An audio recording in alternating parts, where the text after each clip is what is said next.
তোমার তপস্যায় আমি তুষ্ট। বলো শিষ্য, তুমি কি বর চাও? গুরুদেব, আমি আপনার স্ত্রীকে চাই। অসম্ভব। তুলসী, স্বামী? তুমি আশ্রমে যাও। এই বর তুমি পাবে না শিষ্য। গুরুদেব, পথ ছাড়ো, আমি হিমালয় যাব। তাহলে আপনি আমাকে ইচ্ছেধারী বর দেন, যখন যার রূপ নিতে চাইবো যেন তার রূপ ধারণ করতে পারি। তথাস্তু। এবার গুরুদেব, আমি তোমার রূপ ধারণ করে তোমার আশ্রমে ঢুকে তোমার স্ত্রীর সাথে মিলন করব। ওম।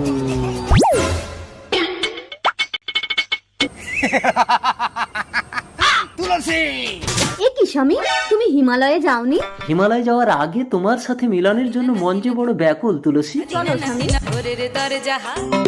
এ কি আমার কুমণ্ডল, তবে কি আশ্রমে?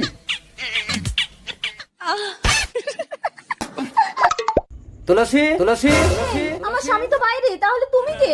আমি ভুল করে ফেলেছি স্বামী। তুলসী, তুমি গুরু মাতা হয়ে আমার শিষ্যের সাথে নষ্টামি